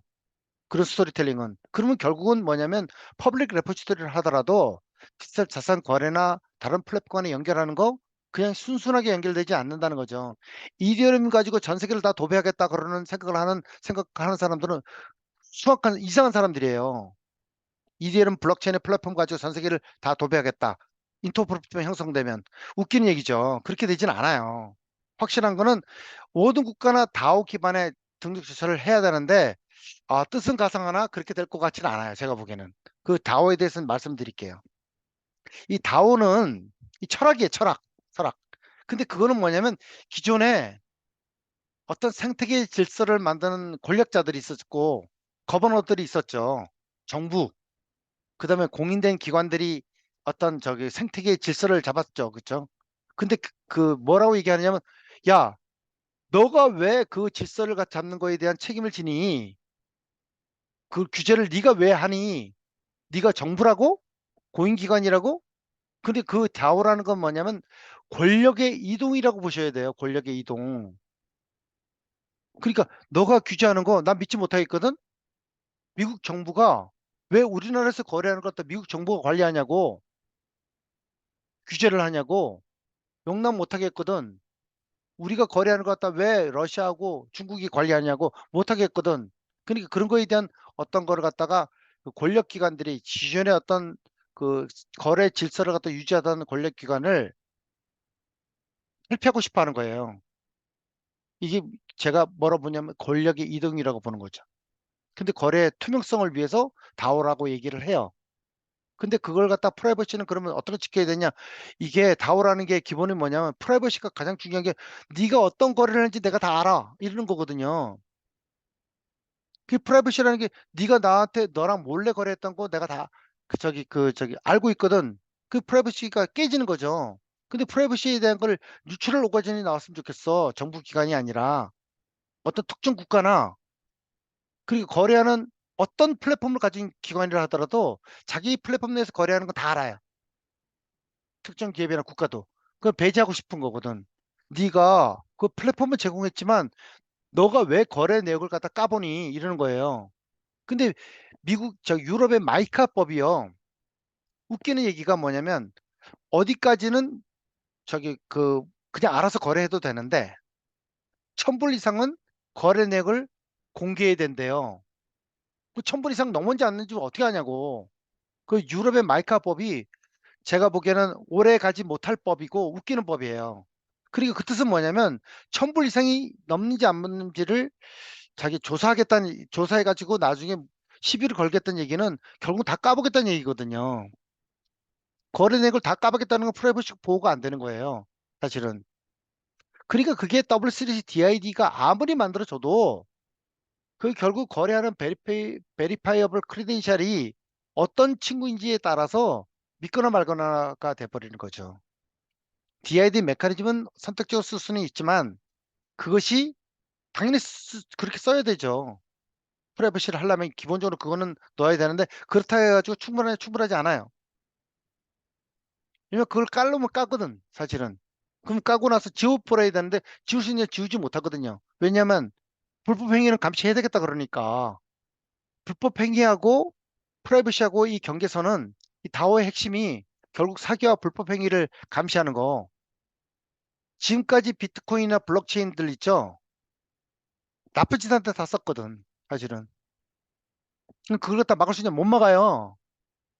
비트코인이나 블록체인이, 그러니까 마약 거래나 나쁜 짓 하는 애들 다 비트코인하고 이더리움 가지고 썼잖아. 그래, 그걸 갖다가 그냥 놓고, 눈 놓고 볼 수는 없거든. 근데 그 시장이 형성돼 있잖아요, 사실은. 근데 그걸 막을 수 있냐? 못 막거든. 그러니까 어떤 거래는 비트코인이나 블록체인 하지 마. 이러는 거죠. 이 투명하게 공개한다는 것 자체는 사실은 영원히 풀 수 없는 숙제고 인간이 존재하는 한 못 푸는 숙제예요. 근데 결국은 뭐냐? 결국 다오의 철학은 유지되지만 그 프라이버시를 지키냐 마냐 하는 거는 결국은 이거는 사회적 합의의 소산이고 어떤 사회적 합의가 어떤 사회, 우리 커뮤니티도 한 사회고요. 우리 국가도 한 사회고요. 우리 기업도 한 사회고요. 커뮤니티마다 그 규모와 범위에 따라서 달라지는 것이지 그게 도메인이 벗어나면 다른 도메인에서 그건 프라이버시라 부르질 않을 수가 있거든요. 우리 내부에서는 프라이버시라 불러도 다른 도메인으로 넘어가게 되면 프라이버시는 프라이버시가 아닐 수가 있거든요. 그러니까 프라이버시를 갖다가 진짜로 돈 벌고 싶으시면 도메인을 넘어가는 프라이버시는 상대방 도메인에서는 그걸 프라이버시라 부르지 않았거든요. 사실은. 의사들이 환자를 치료하는 데서 의사의 헬스 데이터 리코드를 보지 않고 어떻게 치료를 합니까? 그거는 저기 의사 도메인에서는 그 환자 헬스 데이터 레코드가 프라이버시 정보가 아니에요. 근데 바깥에서 나오면 그게 프라이버시 정보지. 사실은. 도메인이 틀려지면 프라이버시를 달리 해석해야 된다 하는 거죠. 근데 다오는 결론은 뭐냐면 철학일 뿐이고 생태계마다 사회적으로 어떻게 억셉터블 하느냐, 도메인마다 커뮤니티마다 어떻게 억셉터블 하느냐 다 다르다는 거죠. 그러니까 이게 기술하는 연구하는 사람이 머리가 지나는 게 사회를 다시 해석을 해야 되고 사회를 다시 해석해도 커뮤니티마다 운영하는 룰에 대한 거버닝하는 룰에 대한 것도 이게 또 달라지네. 그걸 어디서부터 다시 해야 되는 거야? 달라져야 되죠. 그 가장 기본적인 철학이 프라이버시가 가장 어려운 주제 중에 하나거든요. 내가 소유 유저나 기업이나 있으면 요 물건을 만들어내고 이건 내 거야. 하려면 이 라이트 디렉션이 요건 내 거야. 이 디지털 자산은 내 거야. 이 자동차, 이 건물은 내 거야. 이 파일은 내 거야. 하려면 이게 라이트 디렉션에 링크 관계가 있어야 소유권하고 저작권이 유지가 되죠. 근데 이 링크가 끊어지면요. 소유권하고 저작권이 없어질 수가 있어요. 근데 여태까지 물건을 만들어내고 나서 내가 키를 가지고 있으면 키가 잊어버리면 소유권이 다 날아가죠. 비트코인이 그렇죠. 그렇죠? 이 라이트 디렉션 링크 관계가 끊어져 버리면 소유권하고 저작권을 갖다 보호를 받지 못해요. 근데 그걸 갖다가 요새 GKP 해가지고 그 제로 트러스트 기술을 써가지고 요거에 대한 거를 갖다가 링크 걸어놓고 지워버리면 나중에 이게 내가 회복을 못하죠. 이 소유권이 사라져 버리니까 나중에 내 거라고 우겨도 법원에 가가지고는 내 거라고 우길 수가 없어요. 그러니까 그런 것들은 소유권을 갖다 그렇게 계속 유지를 해야 되는 상황이라면 이 링크 체인이 끊어져 버리면 큰일 나는 거죠. 현재 제로 GKP라는 알고리즘들 그런 것들이 문제가 생기는 거죠. 근데 레프트 디렉션이 프라이버시가 걸리는 거예요. 이 자산이 네 거니? 이건 마약이던데? 네 거니? 그러면 그 사람을 감옥에 넣을 수가 있어요. 프라이버시가 침해가 되는 거죠. 근데 이게 프라이버시를 유지하는 거나 나쁜 짓을 하는 걸 갖다 잡아내는 거나 말은 똑같은 내용이거든 사실은요. 어떤 사람은 프라이버시라고 그러고 어떤 사람은 너를 갖다가 영장 가지고 조사해서 감옥에 쳐넣을 거야 이런 얘기랑 똑같아요. 확실한 건 이 부분을 이 인터페이스를 어떻게 정리할 거냐가 결국 프라이버시를 위한 디마케이션 포인트가 되는 거예요. 요 링크를 라이트 디렉션을 잘 걸면 소유권 유지가 되는 거고 레프트 디렉션을 잘못하면 프라이버시가 침해가 되는 거죠. 사실은 이 부분을 어떻게 할 거냐 정답은 없고요. 그 솔루션을 어떤 특정 커뮤니티가 억셉트 할 거냐 말 거냐가 핵심이에요. 결론은. 그 다음에 오너십이 또 이게 아주 웃기는 얘기인데 이게 자동차나 건물이나 이런 것들은 어떤 가전제품이나 자동차 이런 것들은 어떤 내가 만든 디지털 파일 같은 거 이런 것들은 오너십이 명확하게 디클레어 할 수 있어요. 근데 디지털 자산의 활용성이 높게 하려면요. 디지털 자산에 링크를 거는 게 굉장히 많아야 되거든요. 디지털 자산 자체가 좀 물건 하나로 딱 떨어지게 만들어지질 않고요. 디지털 자산이 다른 쪽에 링크를 많이 걸고 있어야 자산의 가치가 높아지거든요. 그런 상황에서 디지털 자산의 소유권을 유지하기가 굉장히 어려워요. 사실은. 왜냐면 링크를 많이 걸수록 디지털 가치가 높아지니까 소유권을 주장이 어려워지는 거죠, 사실은. 그러니까 보호를 받고 싶으면 이 디지털 자산이 링크를 걸어야 되는데 어쩌기나 내 디지털 자산이 뭐랑 연결되고 전화번호랑 연결되고 뭐랑 연결되는 거에 따라서 그 가치가 높아지니까 링크를 연결해야 되거든요. 링크를 연결하면 그에 맞게 문제가 생길 수가 있기 때문에 선언하려고 될 일이 아니라 물건을 가지고 이게 무슨 단일에 무슨 저기 금처럼 하나로 완전히 리기드하게 딱 떨어지는 거라면 그게 가능한데 떨어지지 않는 것들은 소유권을 선언하는 게 어려워요. 앞으로 새로 나타나는 디지털 자산들은 그 어떤 저기 우리 요새 그 코로나 바이러스처럼 옆에 링크 걸린 게 너무 많은 거야. 그런 상황에서 자기 어떤 소유권을 증명하고 이전이나 소유권이나 등록하는 거 되게 어렵거든요. 그러니까 이게 그 소유권에 대한 새로운 패러다임이 형성될 가능성이 크고요. 새로운 패러다임 뭐냐면 소유권에 대한 새로운 사회적 합의가 일어날 가능성이 커요. 새로운 사회적 합의. 이게 소유권을 이전하거나 생성하거나 변경할 경우에 소유권을 어떻게 등록할 거냐. 그걸 갖다가 옛날처럼 등록하겠다 그러면 머리 지나는 거죠. 옛날처럼 등록하는 게 아니라 새로운 형태의 사회적 합의가 일어나야 될 부분이 소유권에 대한 부분이에요. 과거에 인간이 만든 프로덕트들은 전부 다 그런 식으로 디클레어 해도 되는데 앞으로 새로 일어날 디지털 자산에 대한 것들은 소유권 선언을 그렇게 사용하기가 어려워요. 오픈 소스 커뮤니티에서 새로 만드는 소프트웨어들 있죠. 그 소프트웨어를 내가 솔리다 만들었으면 내 소유권을 디클레어 하면 돼요. 근데 남이 만드는 소프트웨어를 짜집기 해가지고 새로운 내가 디지털 자산을 만들었으면 그 소유권을 갖다 내가 100% 주장할 수가 없어요. 지분을 다 나눠줘야 되죠. 근데 그 남이 가지고 있는 소프트웨어를 갖다가 내가 저기 그 지분을 나눠준다 하더라도 그 남이 만든 소프트웨어들도 혼자 작업한 게 아니라 수많은 사람이 작업한 거거든요. 근데 그 사람이 랩한 새로운 디지털 그 과거의 디지털 자산도 여러 사람이 짜집기 해서 만들어진 거지 혼자서 솔리 만든 거 아니거든요. 사회적 자산은 서로 그 협동 작업을 많이 하면 할수록 가치가 높아지기 때문에 그게 딱딱 떨어지기가 곤란하다는 거죠. 지분을 갖다가 칸처럼 나눌 수 있으면야 얼마나 좋겠습니까? 그러면 어떻게 할 거냐? 새로운 사회적 합의가 있어야 돼요. 그게 새로운 어떤 패러다임이 있어야 되고, 근데 그 소유권에 대한 선언을 명확하게 해야 라이센스를 줄 수 있어요. 너한테 1시간 동안 사용하게 허용해 줄게. 자동차 렌탈하는 것처럼. 예? 일정한 기간이나 특정한 횟수나 이런 것들을 한정적으로 라이센스를 부여하려면 소유권이 명확해야 되는데 이 소유권이 명확하지 않은데 어떻게 라이센스를 줍니까? 이게. 이게 이제 앞으로 일어날 소유권에 대한 어떤 다양한 생각을 하게 만드는 현상 중에 하나고요. 그다음 도입 전략에 대한 것들은 전에도 아마 설명했지만 핵심 키워드만 얘기하고 그러니까 오늘 이거 다 못할 줄은 알았는데 15분 동안 얘기하고 끝내겠습니다. 도입에 대한. 그래서 거래에 대한 생태계가 아트부터 새로운 온라인 게임까지 거래가 별의별 이상한 소유권과 저작권에 대한 유인 방식이 많아지는데 결국은 뭐냐면요. 디지털 자산을 내가 다 그걸 거래를 하려면 내가 다 알아야 거래가 되잖아요. 내가 직접 거래하겠습니까? 위임자를 통해서 거래할 수밖에 없어요. 어차피 디지털 자산도 내가 들고 다닐 수가 없고요. 어딘가 디지털로 돼 있기 때문에 어떤 도구가 없이는 디지털 자산을 저장을 못 해요. 결국은 그 저장하는 놈이나 위임할 사람이나 얘네들은 맡길 수밖에 없어요. 그러니까 에이전트하고 델리게이트가 설칠 수밖에 없어요. 근데 걔네들의 신뢰도가 제일 중요하죠.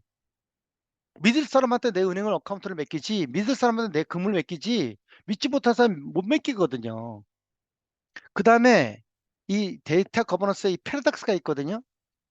패러닥스라는 건 뭐냐면 항상 트레이드오프가 있다는 얘기예요. 트레이드오프가 있다는 얘기는 우리 학생들 논문 쓸 때 전부 다 이 트레이드오프 분석하는 거 가지고 박사학위 논문 봤거든요.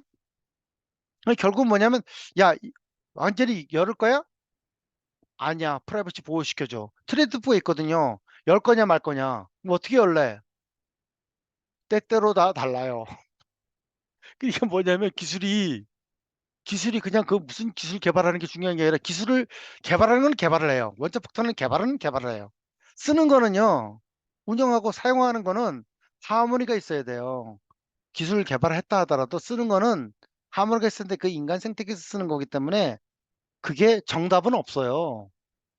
내 이익을 극대화시키는 거하고 이익을 공유하는 거하고 어차피 트로트 관계에 있는 거예요. 어느 게 정답이 어디 있습니까? 내가 많이 먹으면 장땡이죠. 근데 그걸 갖다가 많이 먹으면 저 자식 혼자서 다 먹는다 그러면 그 거래 안 할 거 아니에요. 페어하지 않죠. 그러니까 그 트레이드오프를 잘 분석해서 생태계가 유지되도록 해야 되고요. 감시하는 거하고 민주주의하고 이거 정반대 있거든요. 감시 없이 어떻게 민주주의가 형성이 되느냐고. 민주주의는 그냥 뭐 공짜로 지켜주느냐고. 민주주의 절대로 공짜로 지키지 않거든요. 그러니까 그걸 갖다 감시를 안 하고 근데 감시가 심하면 독재 국가가 되는 거죠. 모니터링하고 시스템 안정성 유지하는 것도 트레이드 관계에 있고 이 모든 게 트레이드 관계에 있고 원래 그래서 새로 어떤 기술이나 기술의 기술을 실제로 쓰는 거는 생태계는 트레이드 관계에 있어요. 그 어떤 컨센서스가 있을 거니 하는 것들은 기술 개발하는 게 중요한 게 아니라 기술에 대한 사회적 합의가 더 중요한 거죠. 앞으로. 그게 앞으로 기술을 개발한 사람들이 사회적 합의를 끌어내는 기술을 개발하려니까 머리가 쥐나는 거죠. 기술을 열심히 개발하면 좋은데 합의를 끌어내는 기술을 개발하는 사회학자 불러야지 사회학자. 이 패러닥스에 대한 것들이 결국은 거래 내역에 같은 밸류체인에 있는 것도 밸류체인들이 형성되려면 내가 바로 앞에 있는 밸류체인에 있는 모든 기밀자를 다 알면요. 걔는 따시켜 버립니다. 바로. 내가 다 아는데 뭐. 다 아는데 앞에 있는 밸류체인에서 내가 거래를 왜 해? 내가 다 아는데. 네 뒤에 있는 애들의 그 어떤 비슷한 비헤비어나 패턴을 다 알면 내가 혼자서 다 하면 되거든요. 그 밸류체인이 깨지죠. 밸류체인이. 이 밸류체인도 확실한 거는요. 거래를 믿고 있는 거래를 갖다가 보통 5개, 6개 정도나 한 10개 미만의 밸류체인이 형성이 돼도요. 밸류체인 수천 개가 수만 개의 어떤 이해관계자가 합의해가지고 밸류체인 형성된다. 그 사기예요. 내 이디오름이나 이런 거에 프루프 오브 컨셉트, 프루프 오브 스테이크, 프루프 오브 워크 가지고 밸류체인을 전체적으로 컨센서스를 메운다 하는 것을 제가 웃긴다고 그러는 게 이디오름의 블록체인 체계가 웃긴다 그러는 게 그런 형태의 밸류체인은 오픈된 밸류체인인데 그 오래 못 가요. 그런 것들은. 이게 밸류체인이라는 건 서로들 위닝 관계가 형성돼야 밸류체인이 형성되지 위닝 관계나 이익 공유 관계나 크레딧 관계가 위닝 조건이 형성되지 않으면 형성이 안 되거든요. 근데 프루프 오브 워크나 프루프 오브 스테이크를 가지고 그 컨센서스를 모은다 그러는 것들은요. 인 시어리 오케이. 프랙티컬리 오래 못 갑니다. 그게. 그런 것들은. 근데 개인정보나 프라이버시도 사실은 이 밸류체인 간에 적절한 프라이버시가 형성되지 않으면요. 밸류체인 형성이 안 되거든요. 이런 것들에 대해서 이거 이 감시하는 것도 새로운 모델 비즈니스가 되겠는데? 이러는 거죠. 결국 그런 문제는 뭐냐면 아까 노하우 정보나 기밀 정보나 어떤 경험의 정보들 이게 결국은 회사의 핵심적인 기술적인 노하우 아니에요. 회사의 생존성이 유지되는 어떤 기업이 비즈니스를 계속할 수 있는 것들이 결국 기밀 정보거든요. 삼성 반도체 제조 기술, 2차 반도체, 2차 배터리 제조 기술, 핵심 기밀 정보거든요. 이런 것들이 근데 혼자 만드느냐? 혼자 못 만들죠. 배터리도. 그 생산자와 중개자나 이런 것들에 대한 밸류체인이 있어야지만 그게 배터리 기술이 그 형성이 되는 거기 때문에 결국 이게 믿지 못하는 사람들은 2차 배터리 생산 라인에 같이 들어가지 못하는 거고 결국 문제는 기밀 정보가 이게 가장 돈 되는 정보죠. 비밀 정보가. 이걸 갖다가 그러면 감시도 해야 되고 서로 공유도 해야 되고 이게 결국 물고 물리는 악순환이 있을 수밖에 없는 거고 결국 뭐냐면 데이터 거버넌스나 데이터 비즈니스 하는 것들은 결국 그 기밀 정보 가지고 어떻게 밸류체인이 잘 형성되느냐가 앞으로 미래 데이터 자산의 시장에 비즈니스 푸는 핵심 열쇠라는 거죠. 앞으로 결국 스파이짓 해요, 스파이짓. 결국은 함정인 디지털자산의 거래 기준은 생태계마다 다르고요. 커뮤니티마다 다르고요. 거래하는 밸류체인마다 달라요. 그걸 갖다 하나를 가지고 뚱칠 거냐, 뚱치지 못하고요. 그걸 되도록 키우기는 해야 되는데 어떻게 키울 거냐 하는 것들에 대한 거는 말은 그렇다는 트러스는 맞아요. 이 트러스트를 어떻게 빌드업할 거냐가 이제 핵심이 되는 거죠. 그 노하우를 기업들이 일반한테 공개 안 하죠.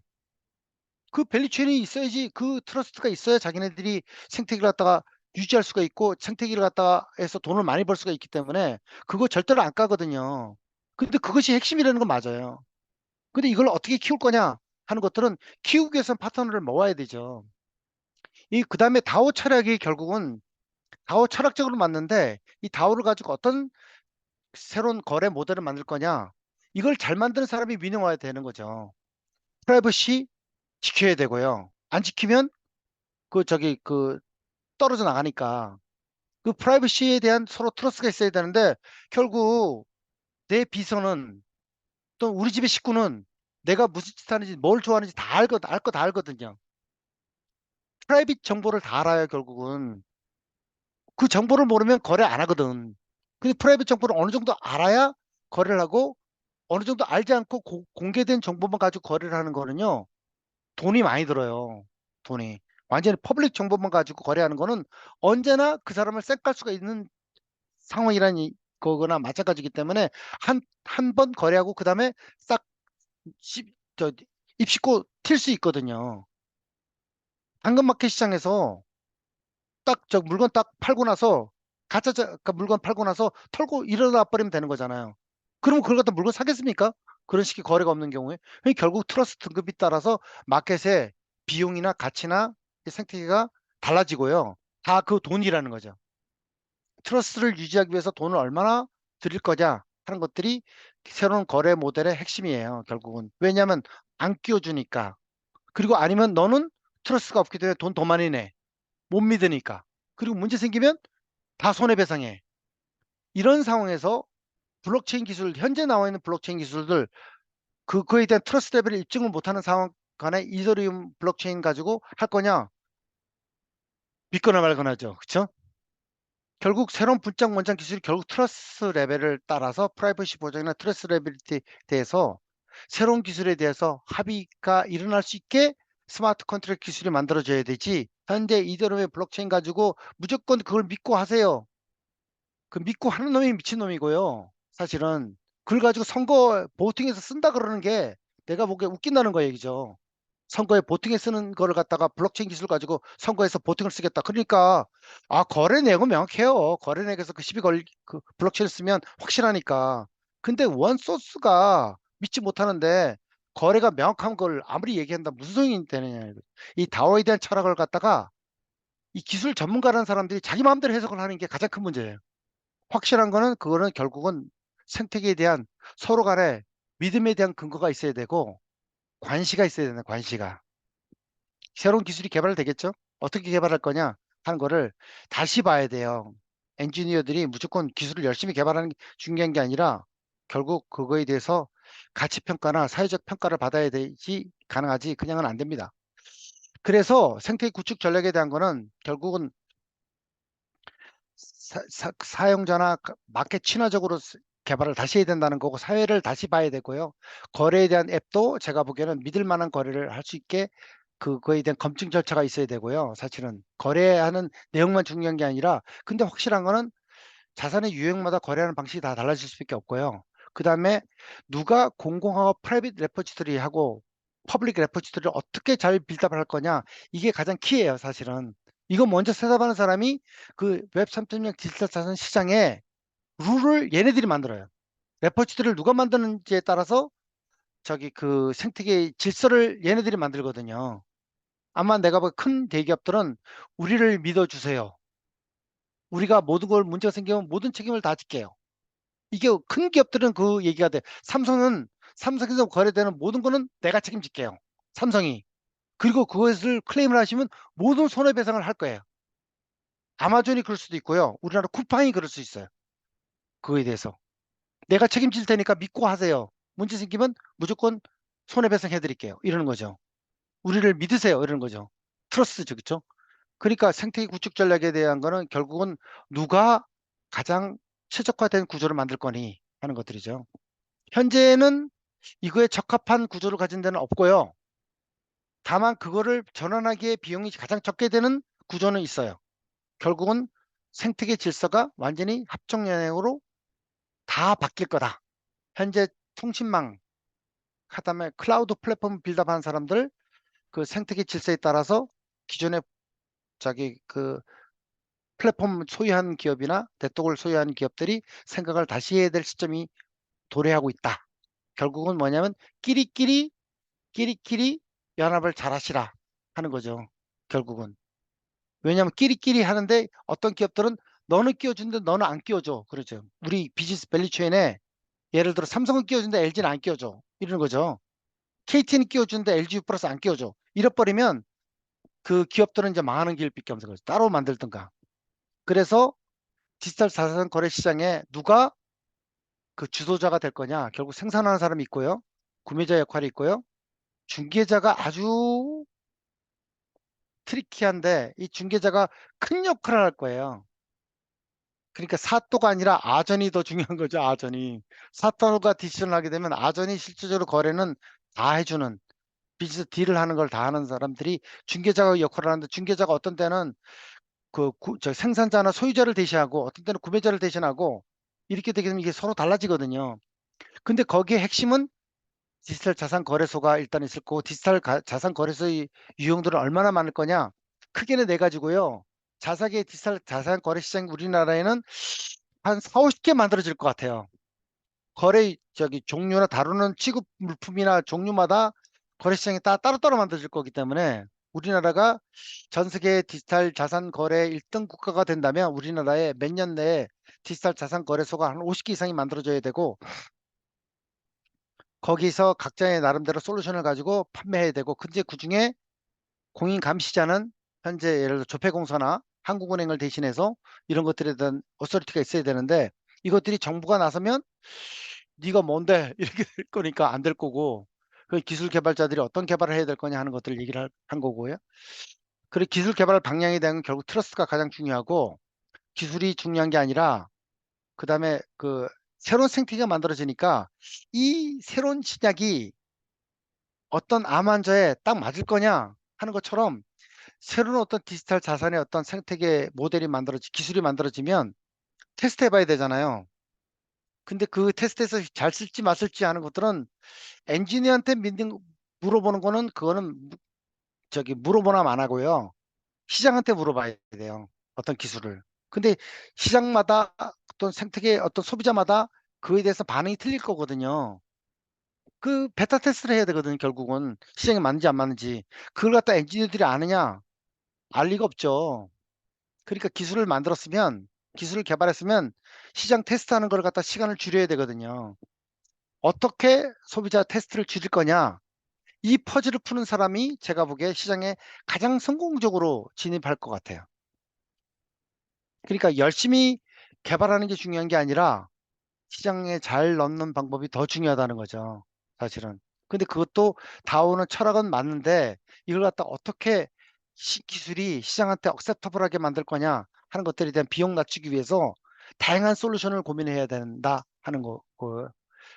그리고 기술 개발하는 것도 프라이버시도 제가 보기에는 이 프라이버시를 잘 주관해서 프라이버시 핵심을 정확하게 이해를 하시면 프라이버시를 잘 엮으시면 이것이 가장 돈 되는 그 비즈니스를 할 때 디지털 자산 시장에서 가장 핵심되는 글루를 잡을 수 있는 게 이 프라이버시를 다룰 수 있는 솔루션을 개발하는 기업이 돈을 제일 많이 버는 가능성이 있고 그다음에 그 생태계의 주도권 역할을 잡을 가능성이 커요. 프라이버시를. 프라이버시도 결국 사회적 합의 수단이기 때문에 프라이버시가 무조건 지켜야 될 핵심 키 컨셉트가 아니에요. 비즈니스의 딜의 수단이죠.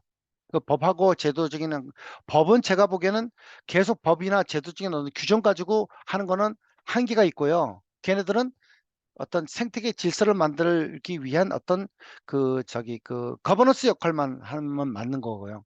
결국 마지막에 세금까지 내야 되기 때문에 세금 안 내면 칼 들고 올 사람들이 많았거든요. 데이터 거버넌스에 대한 사회적 합의를 내릴 수 있는 기술을 만드는 게 중요하고요. 마지막에 표준화 이슈는 아이디가 일단 제일 중요하고요. 아이디가 모든 문제의 출발점이고 디지털 자산 시장에 아까 말했지만 아이디가 결국 다오든 프라이버시든 뭐든 키 관리든 디지털 자산 관리든 모든 것이 출발점이 아이디거든요. 근데 아이디가 이게 용물이라 이게 왜냐면 퍼블릭 아이디, 프라이빗 아이디가 인간 생태계까지 반영하면서 아이디 표준화하는 거 너무 어렵고요. 이 질서를 어떻게 만드느냐 하는 거에 따라서 결국은 이게 표준이 선언됐다고 표준 따라갈 리도 없어요. 사실은. 그러니까 이걸 갖다 어떻게 돈 벌 거냐 하는 것도 다른 얘기고요.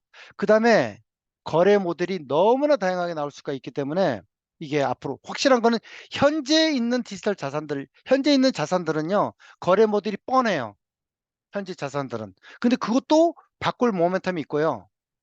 앞으로 새로운 형태 디지털 자산이 나오면 거래 모델이나 플랫폼이나 테크놀로지나 이 모델들이 다 바뀐다고 봐야 돼요. 그리고 그 뜻이 뭐냐면 앞으로 디지털 자산 시장에 대한 어떤 새로운 어떤 비즈니스 모델은 이제 아직 시작도 제대로 안 했고 앞으로 시장이 무궁무진하다 하는 거죠. 근데 여기서 어떻게 돈 벌 거냐 하는 것들은 고민을 많이 해야 된다는 거죠. 우리가 지금 현재 우리 웹 3.0 연구반에서 그 고민을 하고 있는 거고요. 이것으로 오늘 강의는 마치도록 하겠습니다. 세미나를 마치도록 하겠습니다. 부록에 대한 것들은 저기 나중에 저희 멤버에 들어오시면 부록에 대한 자료는 자세하게 설명하도록 하겠습니다. 이것으로 오늘 세미나 마치도록 하겠습니다. 제 혼자만 떠들어가지고 저 질문이 있을 수 있으면 질문 좀 하셔도 되겠는데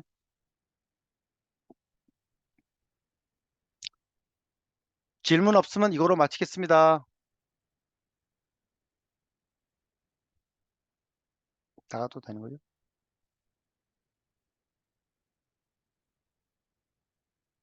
나가겠습니다. 예.